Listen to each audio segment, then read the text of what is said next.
Welcome back to the Taekwondo Upgrade. As always, I'm Master Greg. Today I want to do a quick intro because I want to explain where I'm coming from on this, but I'm going to try to get right to it.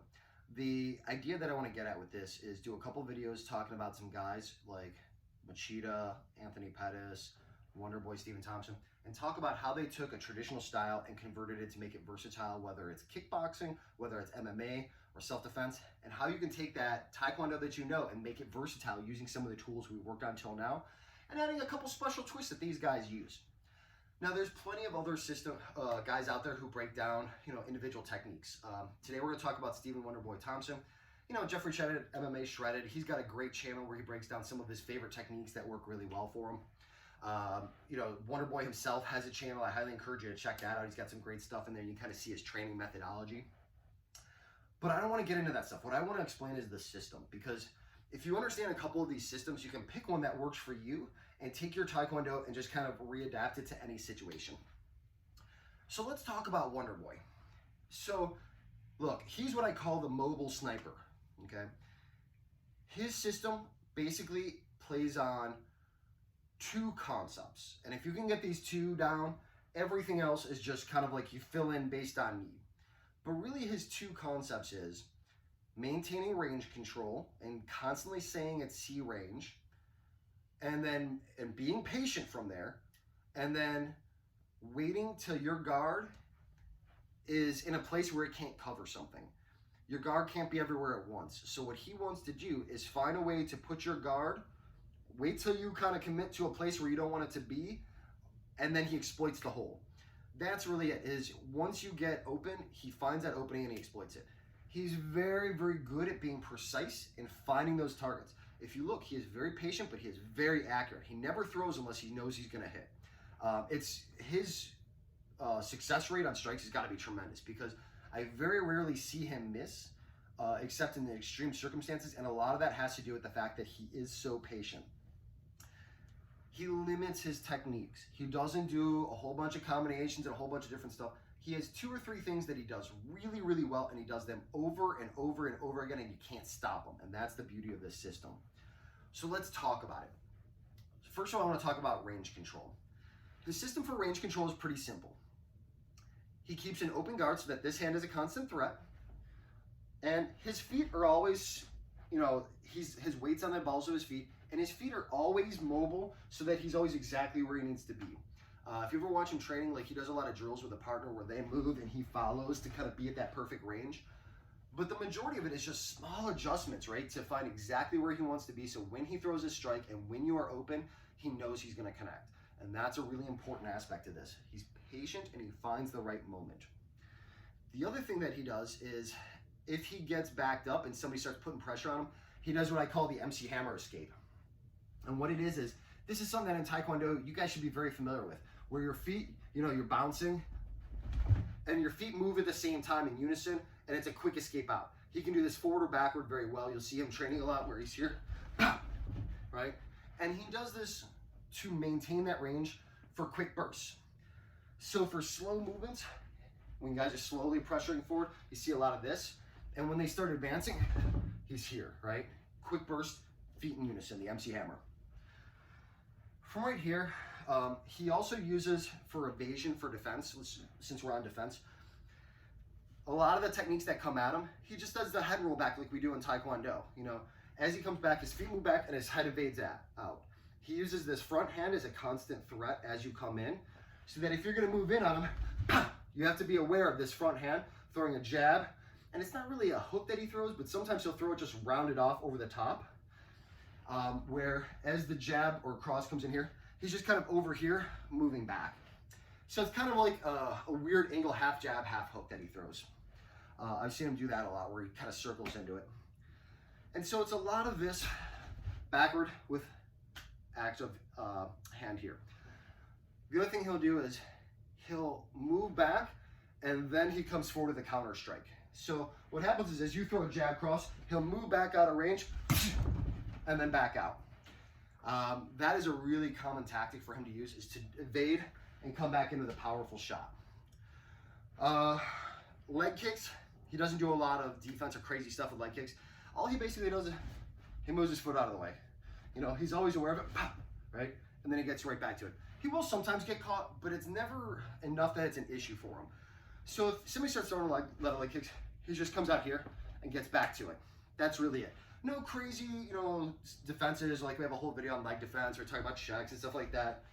He keeps it very simple. He does one thing, and he does it well. So he's used to it, comes in here, pop, he's back to it. If he gets backed up a lot, you'll see him do this where if somebody's real aggressive, he's always very aware of his ring space. He has to be.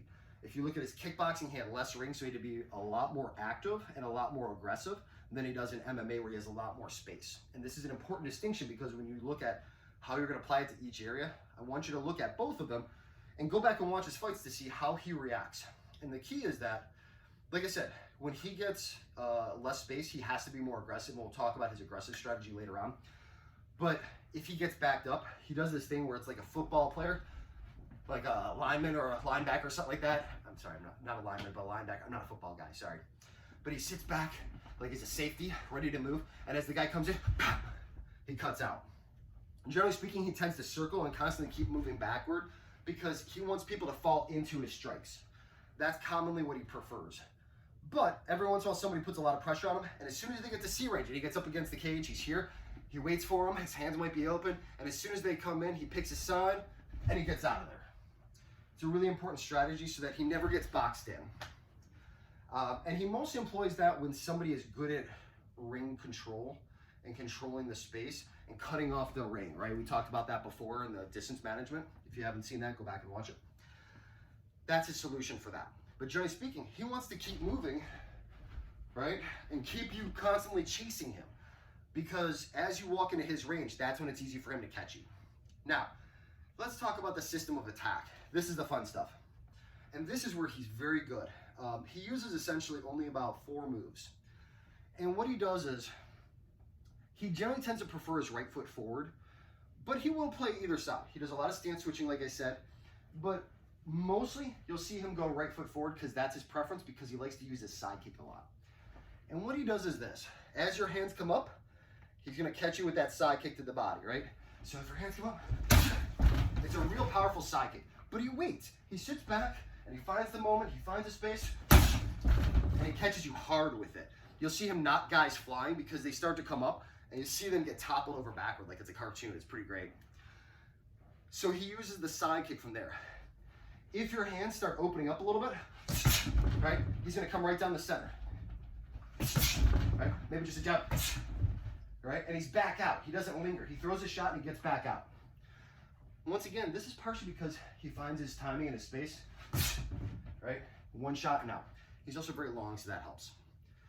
If your hands start getting closed in, you start closing up too much the center, you're going to catch a roundhouse to the head.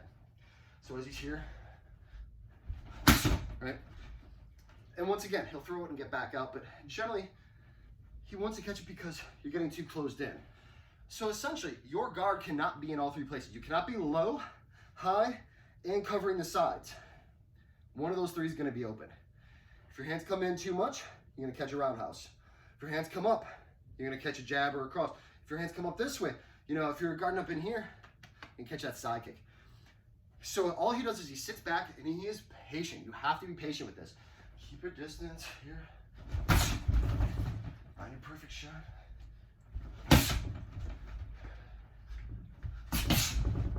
Right? And that's the system. Straight, side kicks, roundhouse. You will also see sometimes he'll mix it up by going to left foot forward, find his range, he uses that right foot, and he gets that turning wheel kick. Right? Finds the right space. Perfect, right? That's what he wants. Sometimes he'll throw this where he'll switch stance to it. You'll see that sometimes. But once again, he's throwing the right foot forward. That's basically it. I've seen him throw the turning wheel kick 3-4 times in a row in a fight, but there's a gap in between where he waits and gets your hands where he wants them, right? Somebody keeps dropping their hands because he's been throwing that, or he keeps in too close, right? They're doing this type of stuff. And he waits for that, and then he exploits it. That's the name of the game. You can pick 2 or 3 techniques that you like. I don't care what they are. And he will occasionally mix up with hook kicks and stuff, but it's mostly to keep him guessing. The majority of what he throws is this right here. This system works really, really well for him. And part of it is because he is tall and lanky, he's very accurate and he's very patient. So if you're gonna do this, take your time. Don't throw a lot. Let him throw 4 or 5 things for every one thing you throw, okay? Other than that, some of the other things that he'll do is sometimes, and you'll see this when he has less space or if he is getting backed up too much, he turns it up a little bit, he gets more aggressive. And generally speaking, what he does is he takes these steps forward, and it doesn't matter which foot's forward, he just keeps in good stance, right? And then he gets back out. So he'll throw 2 or 3 strikes, but he never lingers in the pocket. He's always back out. And generally the reason for that is maybe he doesn't like how much he's getting backed up and he doesn't want to try to escape. So he comes in and then he's back out. That is really the majority. He'll add in angle changes and stuff. Sometimes you'll see him step off before he does it. But yeah, he doesn't really linger a lot. The only time you'll see him mix it up is, once again, you'll see him throwing some hooks occasionally, because as their hands start coming up, maybe they're too down the center for him to feel like he's doing a lot of success straight down the middle. So they'll throw an occasional hook, you know, right? Just because you're guarded up there. That's it. But because he knows coming into this, he's focused on straights, he only has to adapt for that one thing. He doesn't have to play with all these different techniques to try to be super, you know, advanced and outthink you. All he's got to do is go down the middle. If you start guarding too much in the middle, go around the side. Same thing with his guards. If you're covered too low, you're going to catch jabs and roundhouses. If you're covered too high down the center, you might catch a roundhouse kick or a side kick. If you're starting to cover up here and you're starting to cover up this type of stuff, you're going to catch a side kick, you're going to catch. He's just going to mix up by whatever is exploited. You know, if you're playing this type of guard, you got to know what you're vulnerable with. And he knows what they're vulnerable with. Meanwhile, he's using his front hand to keep them at bay, so every time they comes in, he's active and he catches them. That's the majority of the system. It's not a complex system. You can learn it pretty quickly. If you are halfway decent, you can get this down within a couple weeks of sparring. If you're sparring someone regularly, it shouldn't take you more than 3 or 4 weeks to really get the system down. But once you do, man, play with it a lot. I promise you, this is a scary system to play with because it's very hard to attempt to deal with. You know, I talked about before where you get guys who are really good at that point style in and out.